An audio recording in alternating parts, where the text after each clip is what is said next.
Everything's good there. All right. Well, I was going to do a little bit of a refresher there because we had some new people who were going to show up, but without that, I can just jump sort of straight back into what we're doing.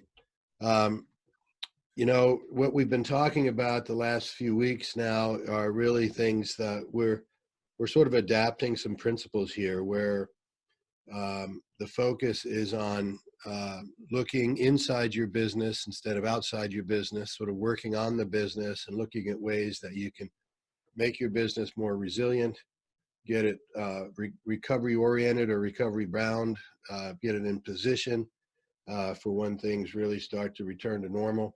Obviously, along the way, you're going to make adjustments to market conditions and to the various social and environmental conditions that we're all dealing with, so that you can move to advantage. But I wanted to just spend a couple more minutes sort of reminding everybody of what some of the key elements are that you could look at this as there's the overriding principle here, which has to do with the relationship between value and resilience. So, from the standpoint of value, anything you can do to reduce risk of ownership increases value. Anything you do that increases risk of ownership decreases value. And the same thing applies in the resilience context. Anything that increases risk reduces resilience, and anything that decreases risk increases resilience. So that's why we've adapted our usual conversation to really get focused on those particular elements. There are 18 areas that you can focus on. We can sort of look at it this way, that the 18 core value drivers, some of you have encountered them now with the software. Those 18 sort of represent areas of potential risk. So, a slightly different lens to look through is that if we want to set our business up to be more resilient, more recovery bound, and of higher value, then we want to make sure we're attending to those 18 key drivers.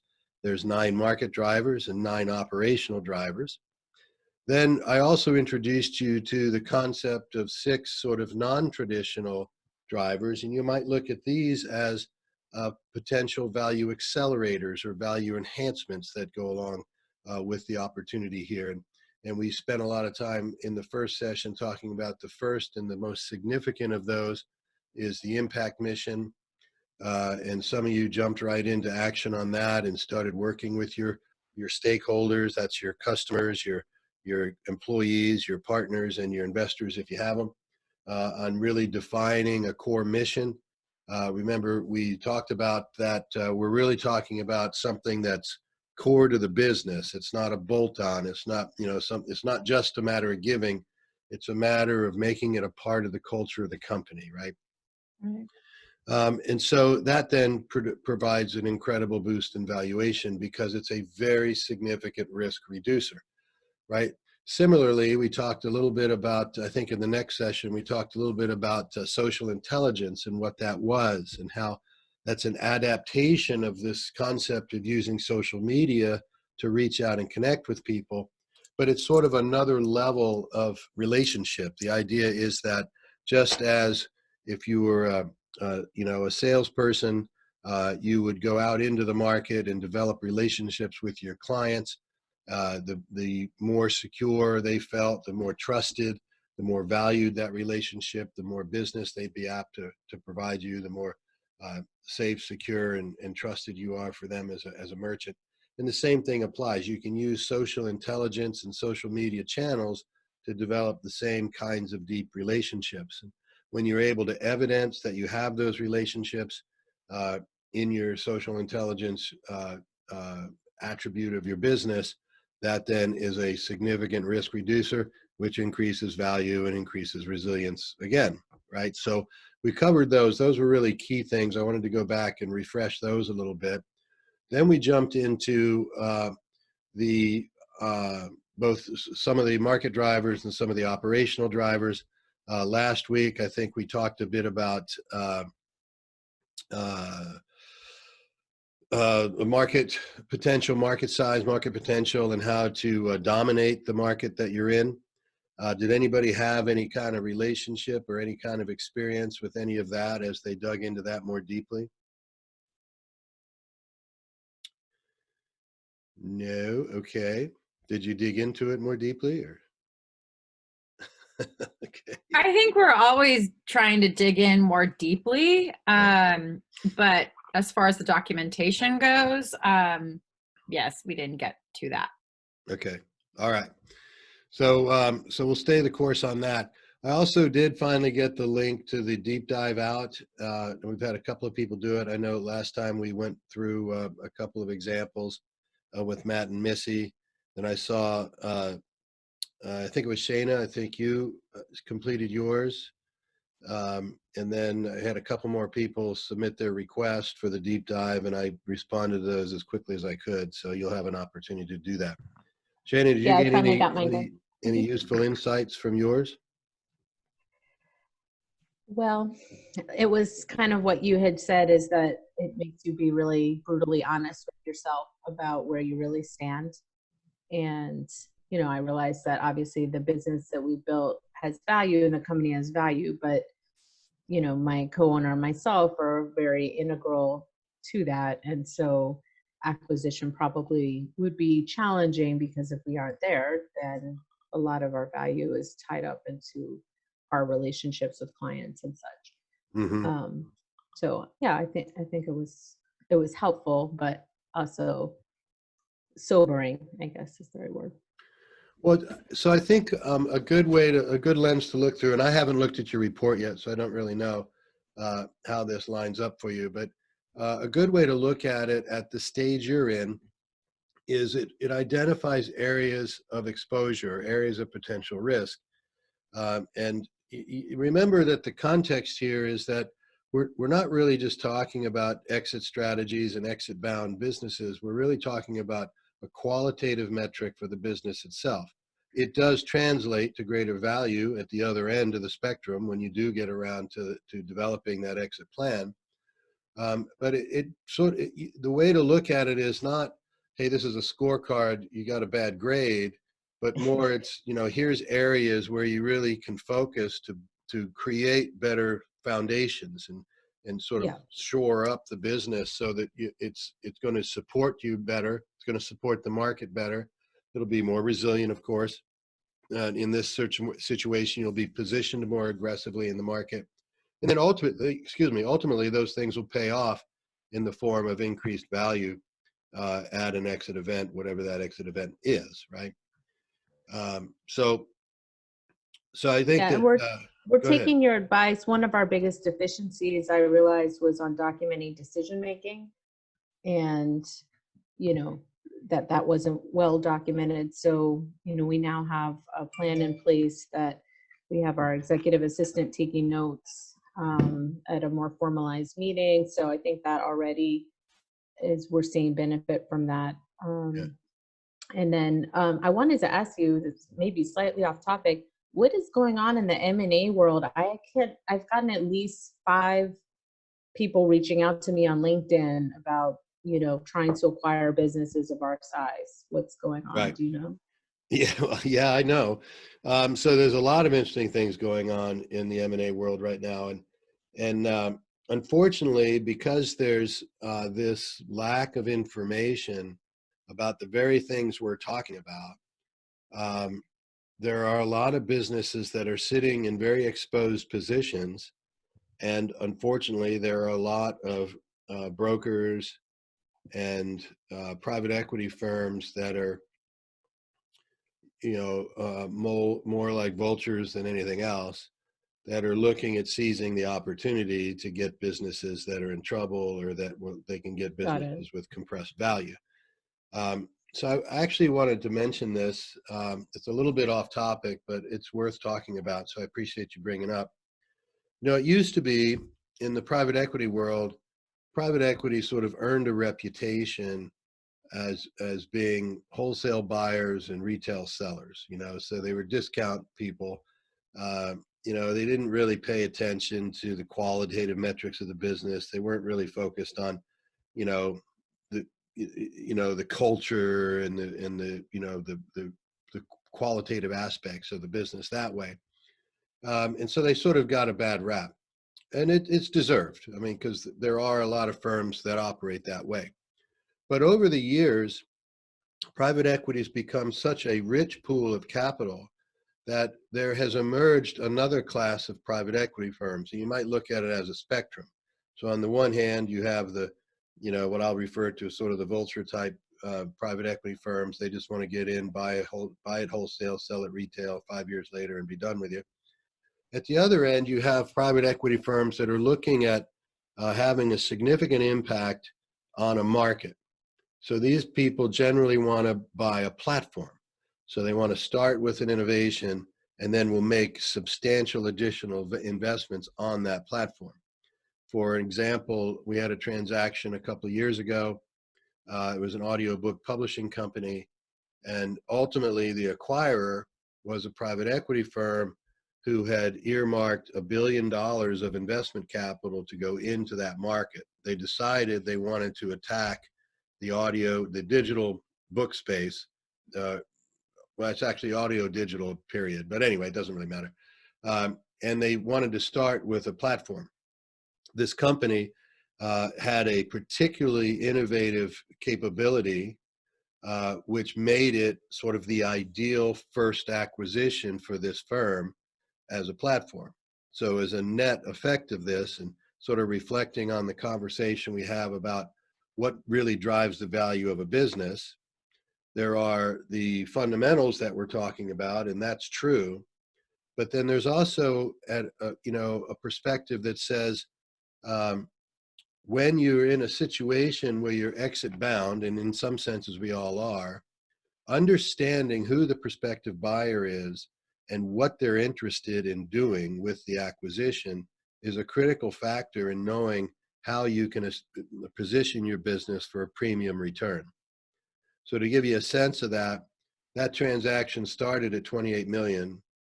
We closed a little over 100 million with a $10 million bonus, right? So it was by understanding what was happening with the strategy that the firm was deploying to own that segment of the market, we were able to then focus on those attributes of our client's business that served those purposes best. And by doing that, we were able to elevate the value of the business dramatically. Does that make sense? Right. So in a situation like what we're seeing right now, there are a lot of firms that are sort of on the other end of the spectrum. They're looking at, hey, this is an opportunity just like to snap up inexpensive real estate. We're going to snap up some inexpensive companies and we're going to churn and burn them. Pump and dump is another expression people use. So it could be some of that. However, it's worth, if you have any inclination to do so, it's worth doing the investigation, even if you're not serious about selling. And here's why. You can gain insight into those core value drivers.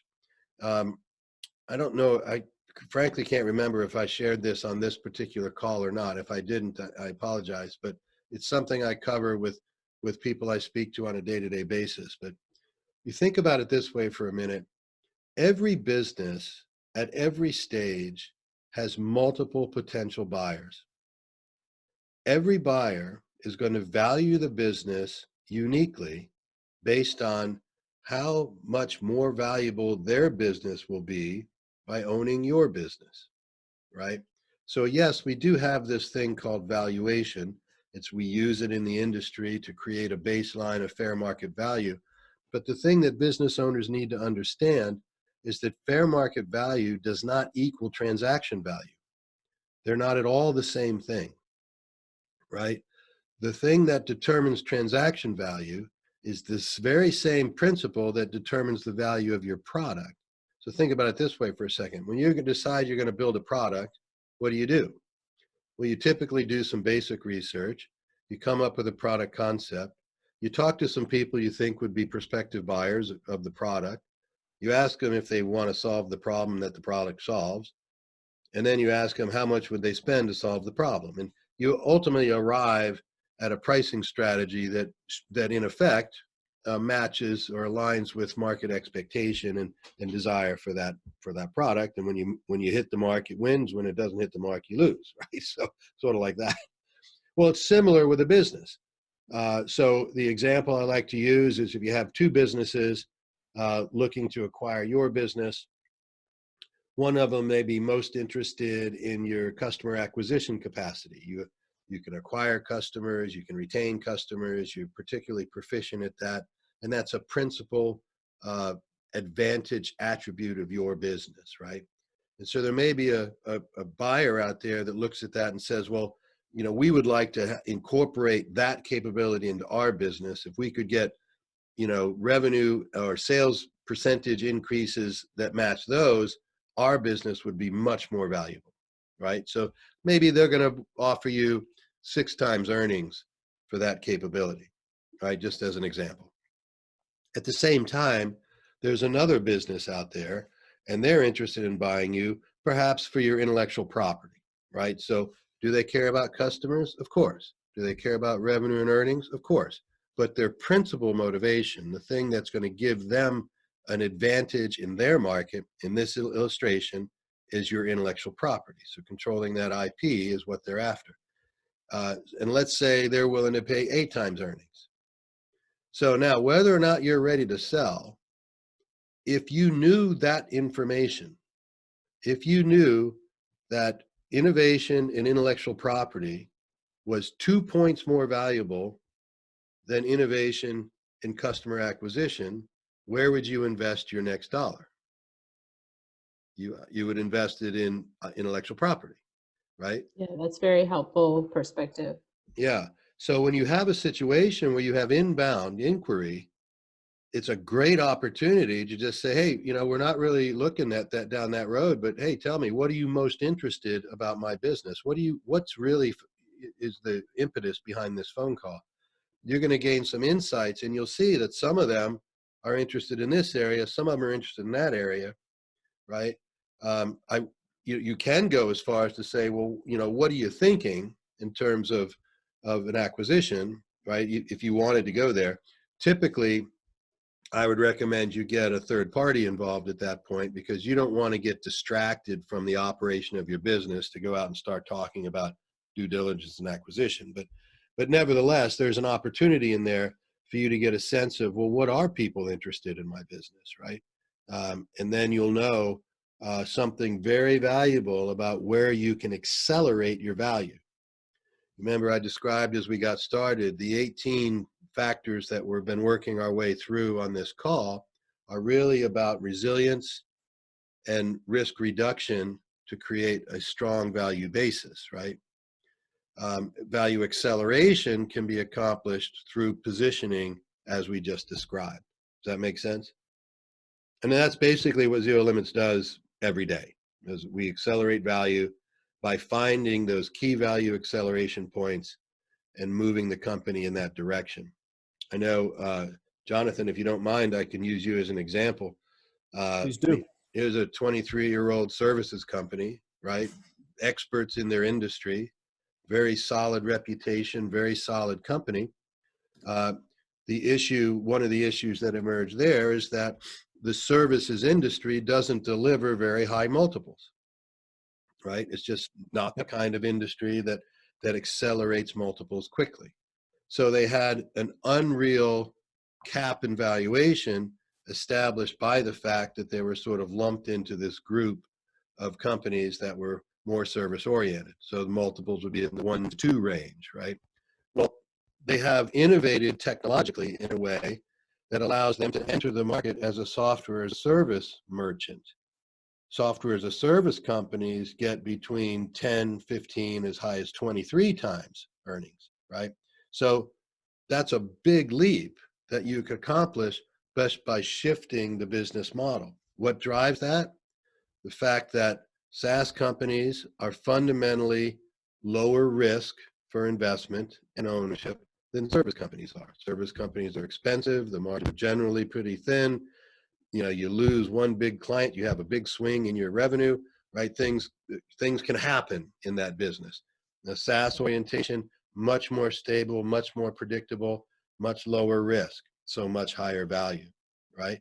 So there's a situation where understanding the dynamic of the buying market allowed them to make a strategic initiative, a strategic decision to pivot the company into a higher value orientation in the market.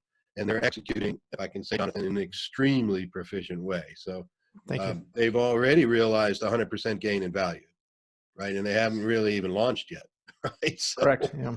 right. We've had good coaching. Thanks for that. Anyway, so I know that's a little bit of a diversion from today's topic, but I hope that helps everybody. You know, it's an important perspective to have, and it's the thing that, you know, I inadvertently learned when I was 15 years old. You know, I mean, I could not have articulated that then, but in reflecting on it now, while I couldn't have articulated it, the reason that lawn care business was worth $250,000 back in you know, in the 1970 something 4, I think it was, right? So a long time ago, you know, is because of the contracts that I had. So I had, you know, equipment, I had 35 employees, I had, you know, warehouses full of stuff, right? That didn't mean anything in terms of the value of the business. What made the business valuable is I had monthly billing contracts with all of my customers.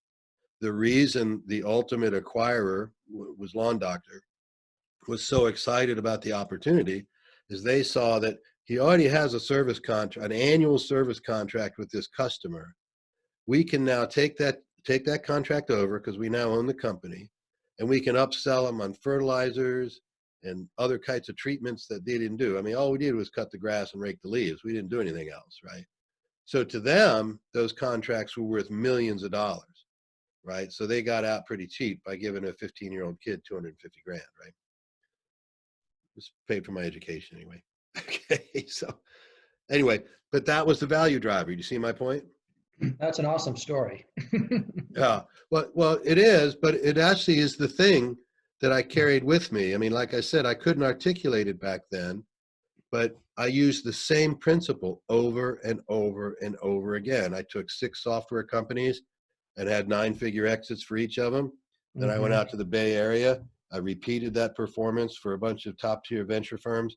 I used the same formula over and over and over again. It's just identifying the value that you, establishing the basis of good, sound fundamentals in the 18 value drivers, and then looking for value acceleration potential by understanding the dynamics of the buying market. Right? Yeah. That's how it works. Awesome. Okay, so Steve, I've used up, yeah. this is John. I got a add-on insight for Shania there. You literally have a target painted on your back. Is the chatter that I'm hearing from different groups that I'm in that just because of these times that you're probably going to get a lot more queries on that. So my insight is use it to your advantage, like Steve said. Is number one, put them in 2 categories. The ones that are the quick fast buck artists, get rid of them. The second ones that maybe some interest, like Steve said, is gather information from them. So one of those things that you could do is is set up a bit of a template that say, okay, this is how we handle these queries. Answer these 3 questions. So fire it to them. So at the very least, you're going to get intelligence back. And if they don't answer them, that scared them away. So that way you might be able to continually build that information intelligence. Quick insight for you. Yeah, no, that's actually really great. I like that idea of a little template, right? Because we weren't looking for acquisition right now, and so generally I tend to, ignore these things. But I've seen an increase. It actually started last fall, even before the whole pandemic, and we actually started talking to one company and went ahead and got a valuation done, just kind of in line with what Steve was saying. It's like, well, we, if nothing else, at least it will give us a sense of where we're at. And I think I had made a comment in another session that Steve's little, it was like that 15-minute thing actually delivered the same results Yeah, in that's terms right, of right. evaluation Yeah, that, you know, it costs us like $10,000 to go out and get a firm to do. right, right.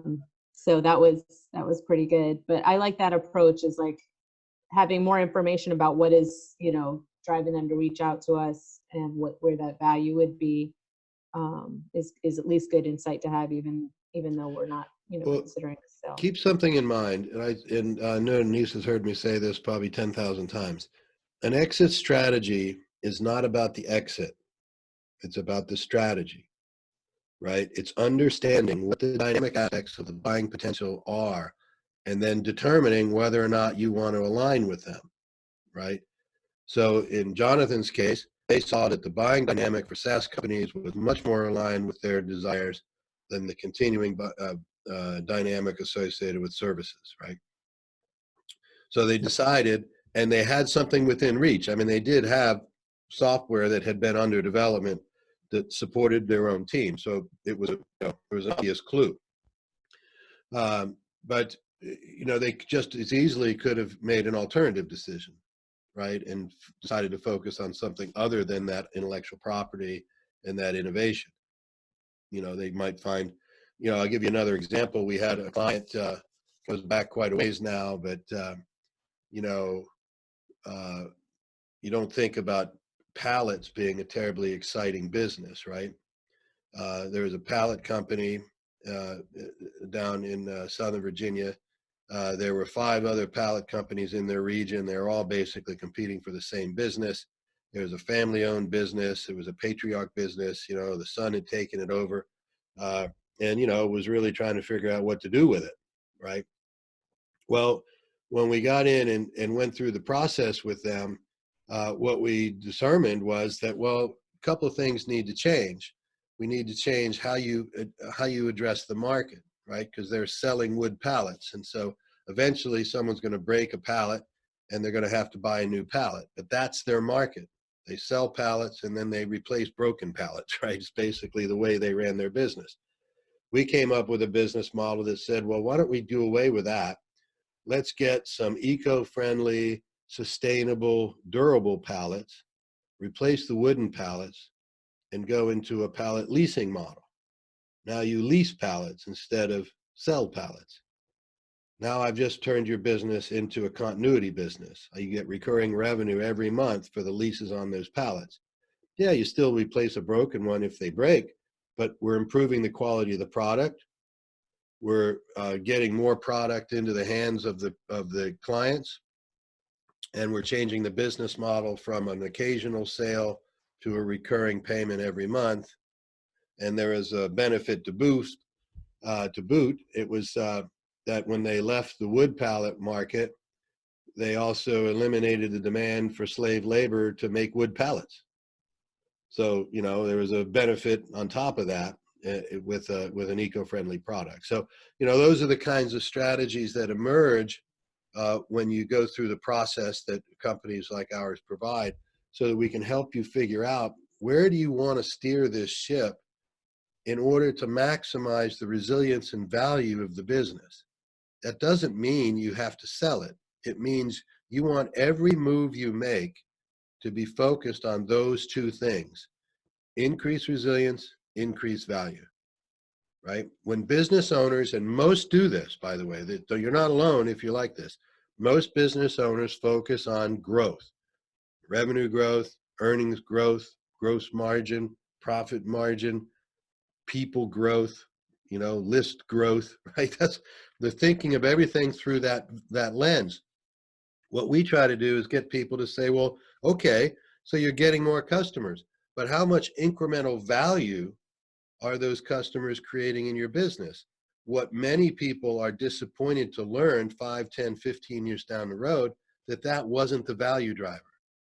That was just a growth driver, right? So you take your eye off the ball, you don't really know what's driving the value of your business. You really want to understand.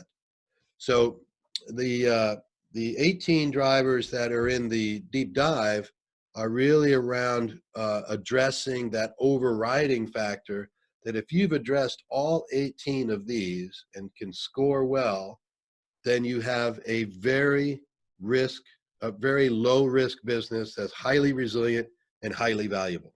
Does that make sense? If you have big gaps there, you now know, let's fill those gaps, because those gaps, when they're filled, are going to give us more resilience and more value, right? So that's really what that's all about.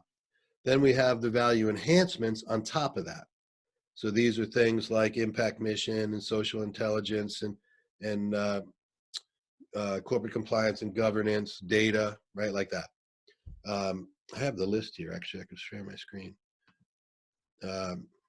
So if we remember what those are. So these are, how do I move this out of the way? So these are the market drivers, right? You probably see these in the deep dive. Then the operational drivers. These are about resilience, risk reduction, and therefore value gain.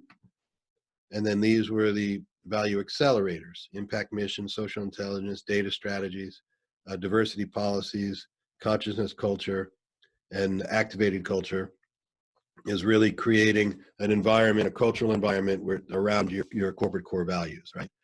So Steve, can these you are go the, back and share the other two slides? You went through the, there we go. Yeah. Thank you. Sweet.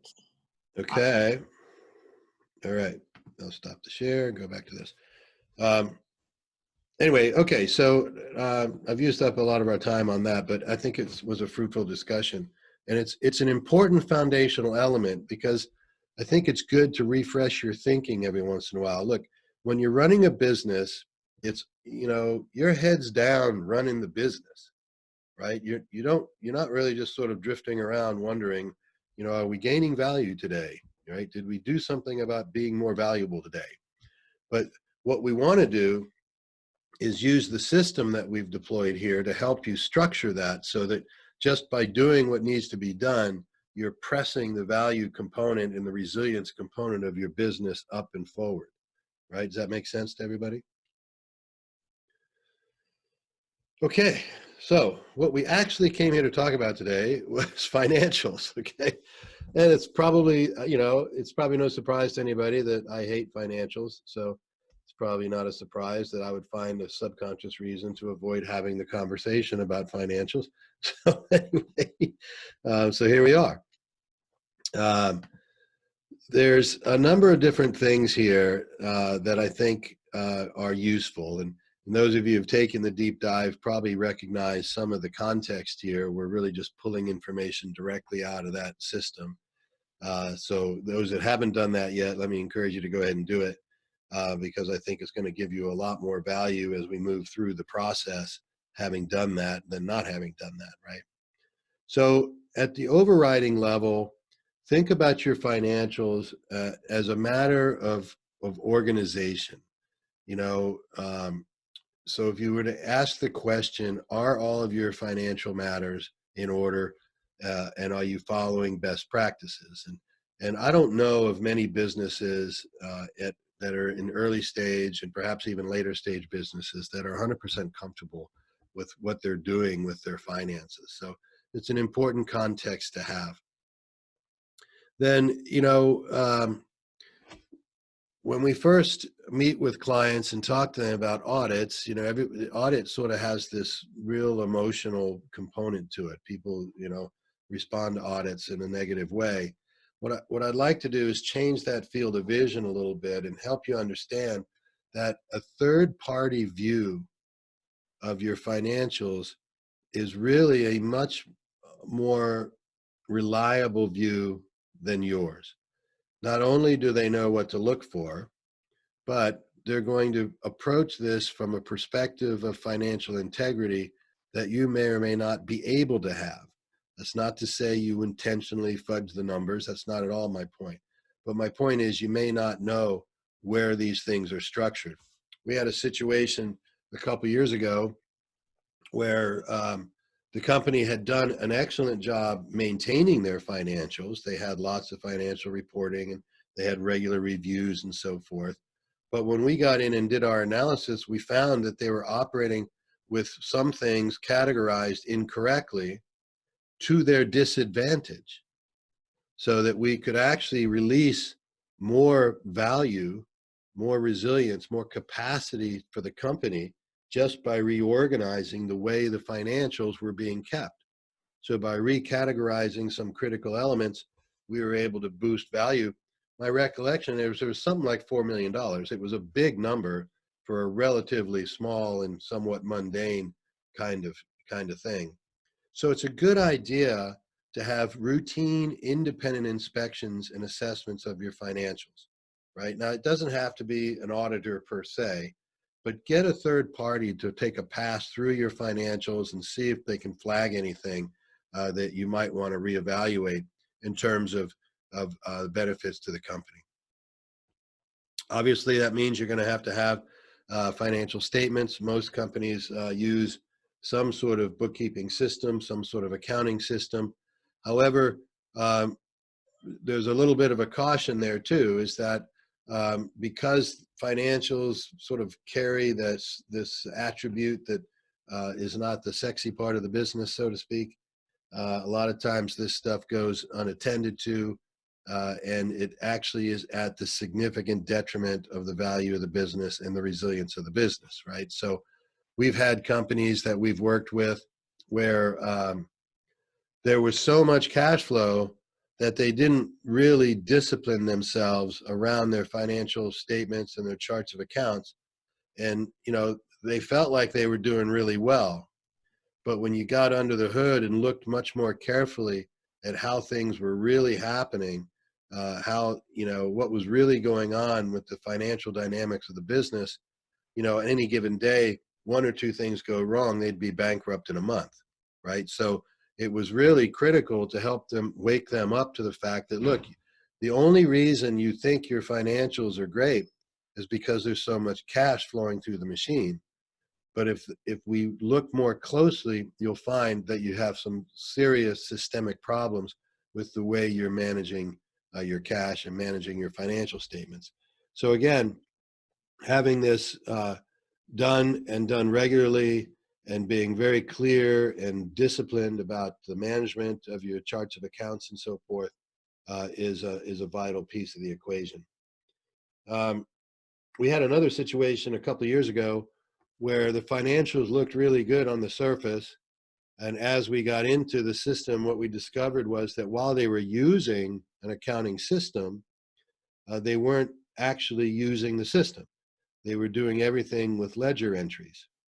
So, what it meant was that in order for us to deliver, in this case, to a potential buyer, an actual set of financials, we had to go back and reconstruct 5 years worth of financials using bank statements and credit card receipts. Now, that was an enormously significant undertaking, and Lisa's smiling because she piloted that whole effort. That was a big job. We ended up, I think we got within 2.5% accuracy or something, and the auditor was just blown away by how accurate we were able to get. But it took us several months to do. And so here's the point. That had to be done.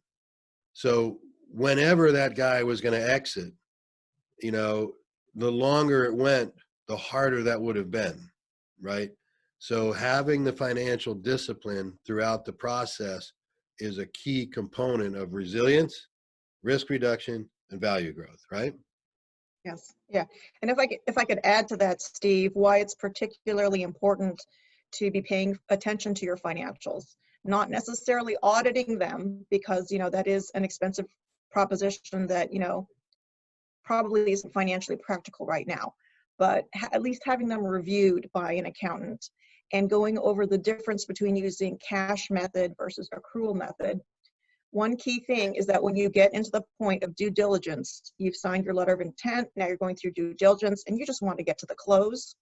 If you're hung up on sorting out the financials, it could occur to your potential acquirer that there's risk, that this is very risky. Why is it taking so long to untangle this spaghetti bowl of financials?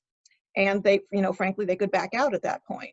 So protect yourself from the risk with the process by having your financials in order going into the letter of intent, as opposed to using the the due diligence time for getting that sorted out.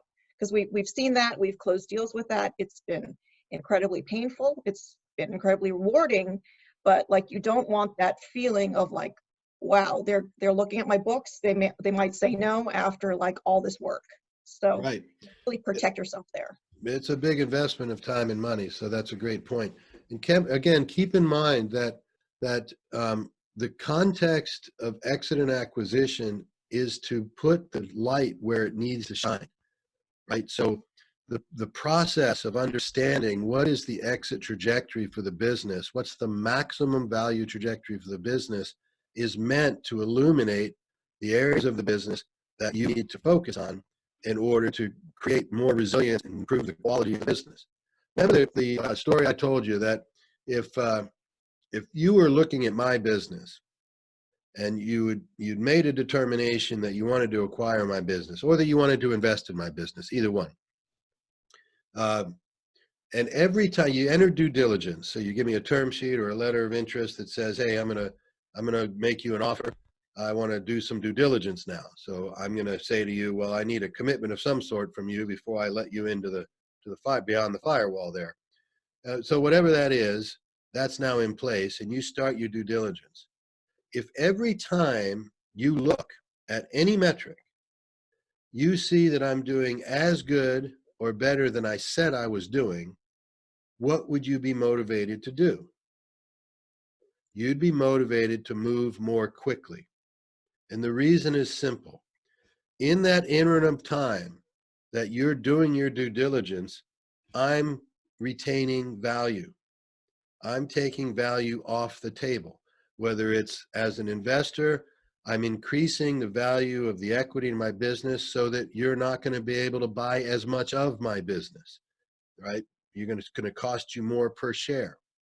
If it's a buyer, I'm retaining value. You're going to have to pay more for my business because I'm increasing its value every day by being predictable and exceeding the projections that I made, right? Now, if you're on the other side of that curve, and if every time you look, I did almost as good as I said I was going to do, but not quite, what are you now motivated to do? Well, the first thing you're motivated to do is ask why. Right? So you might say, well, how come your EBITDA dropped off in March? I might have a legitimate reason. It might be that, well, I overspent my marketing budget, so I'd be better positioned for May. Okay, so now as the investor or the buyer, my response to that is going to be, well, let's see how that turns out in May. So my motivation is to slow down because it may not be as good a picture as I thought it was. The point being, if you keep all of this stuff buttoned down, you never have that risk. Without that risk, the buyer or the investor is just going to move through the process as quickly as possible because it's clear that you've got your business buttoned down and things are working as they should. That makes sense? Yeah, Steve, can I just tell a quick story that happened to us with Yeah, absolutely. Please. CPA kind of saved our. Yeah, so we have a CPA that takes care of our taxes and all. So a distributor that we've been working with for a couple of years, and they've had a lot of turnover at their office, we're aware of. But our arrangement with them is that they do some marketing for us into the channel, and then when they place an order with us, they take out some of the money that they would pay us for the product, and that goes into the marketing. So we pay for the marketing that way. Well, we got a bill from them for over $6,000 that for back pay that we had not been paying for our marketing with them. And it would have been very difficult for Missy and I to prove that we've been paying it because it just gets taken out versus what we get paid. So we contacted our CPA, and she, on the phone with us, she pulled it up and sent over a document that she's been keeping of, yes, this money's been taken out of here and here and here, and yes, it's all completely paid, that we were able to email over to them, and she saved our ass on like $6,000. Right, right, and that's key, right? I mean, that's, that's the kind of thing. And that's what the investor / buyer knows, right? So this is why we have this thing called due diligence, because they want to understand all these things about your business. And the point is not the acquisition or the investment. The point is the quality of the business, the resilience, the foundations, the risk, the reduced risk of ownership, and the value of the business go hand in hand. Right? Mhm. Yes. All right, so I'm going to skip ahead a little bit because we're running out of time, as I used up so much in the beginning. But so I want to talk to you a little bit about intellectual property, because a lot of people operate off the misconception that intellectual property equals patents, and it doesn't. Intellectual property is a broad base of things that boost value or secure value, depending on which side you're on, because they create a barrier of some sort to others in the market. So it could be trademarks, it could be copyrights, it could be patents, but patents are not necessarily the best way to go about securing intellectual property. I have an interesting story. I don't know if anybody out there has ever heard of a REMI. Have you ever heard of a REMI? Well, I'm dating myself a little bit, so sorry for that. But a REMI is a particular kind of leather coat. It's usually a fashion-based coat, sort of like a sport jacket, but it's made with very fine leather, very finely tanned, you know, very exquisite, so to speak, right? And I mean, it's just a leather jacket, though, right? I mean, in the grand world of leather jackets, there's lots of really nice leather jackets, right? But what they did was very interesting. From a competitive perspective, they recognized that they could create brand differentiation and secure intellectual property that would be differentiating and create a massive barrier to entry in their most elite market. So they took their tanning process and they trademarked it. They called it the REMI. That's the process. Now the code is also called a REMI, right? The point is, all it is a unique tanning process. Now, can somebody else do the process? Yes, there's no patent on the process, but they can't get the trademark for the process. So you could go do the process and come up with your own trademark, but these guys have a defensible advantage on that trademark. So it's important to understand that IP is not always about patents. So you want to look at your business and figure out, are there processes we use? Are there systems we use? Is there a way that we put things together in such a unique form that we can copyright or protect that and secure that part of our business? Not necessarily for competitive advantage, but for value and resilience advantage. You know, I don't know if any of you have seen this, but I've seen it happen many times, that over the years, somebody has actually secured a copyright on something, and then down the road, somebody's actually in violation of that copyright, unwittingly, perhaps, not even knowing there was a copyright on it. And then the company A can actually go to that company and say, well, you can continue to do that, but you need to pay us a royalty on that copyright. And so that becomes actually a source of revenue for that first company, because they own the rights on that process, right? So just, you know, it's something to think about. Intellectual property is an important component of your business. It's not the core component of your business, but if you don't even look at it, you won't even know where they are. And just realize it's not always about patents. It can be lots of other things. Let's see. We've talked to, well, we're actually getting pretty close to the end. Why don't we just have some questions? So, you know, the rest of this is pretty straightforward. Well, let me cover something real quick. You know, particularly in situations like right now with COVID and everything, capital requirements become a really interesting conversation, right? And particularly in early stage companies, when you're really focused on bootstrapping, and you know, you might have some money available in, I don't know, whatever investment pool you're using, whether it's your savings or you've got, you know, lines of credit, or, you know, some people, I've built a lot of businesses on credit cards, you know, I have 15 credit cards, and just keep building until we get some money, right? However you're doing it, really having a clear understanding of your cash budget is critically important. What I like to recommend that people do is manage their cash so that at any given time, they've got at least 6 months of free-flowing cash available to them. So most setbacks in today, it used to be 2 years, but most setbacks in businesses today are either resolved or done in 6 months. So if you have that much cash on hand, then you're probably safe to handle pretty much anything that comes your way in today's market, right?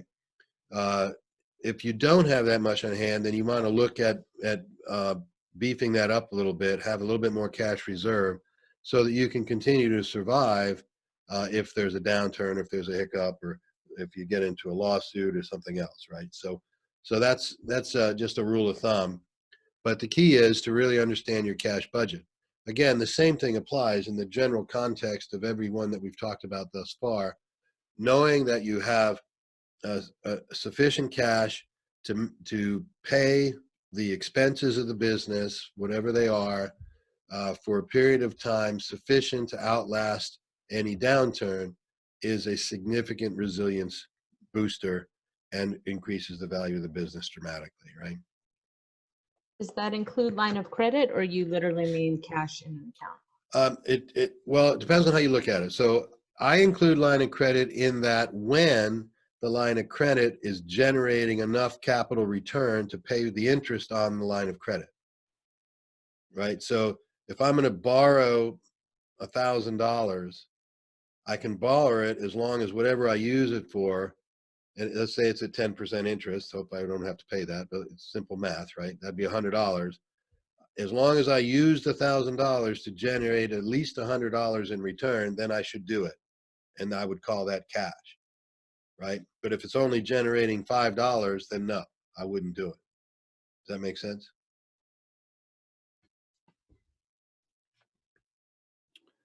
Sort of a hyper-conservative way of looking at cash, but it serves me pretty well. Okay, any questions, comments, witticisms, criticisms? Nisa, anything to add? Yeah, if folks saw in the chat, I added 3 questions that you could ask for incoming inquiries, just as a place to start for you. Oh, great. Excellent. Yeah. Thanks, Nisa. You're welcome. All right. Well, then I'll go ahead and get this thing ready for posting. I'll probably have it done a day or so. And, if you haven't done the deep dive yet, I've sent everybody invites. So if anybody didn't get it, let me know, but everybody should have it. And then, work your way through that. Shana, how long did it take you to do it? Well, I kind of did it in 2 sittings. Yeah, that's and I not appreciated that it didn't kick me out. Yeah, I know. Yeah. Leave it. I don't think it took me more than an hour. Yeah. And just a heads up, I actually found the link in my spam folder. So I had to search around for it a little bit. Okay, I'll remind people of that when I send the follow-up this week then. Okay, good. All right, well, away we go. Thank you all for your time, Thank and you. we'll talk to you next week.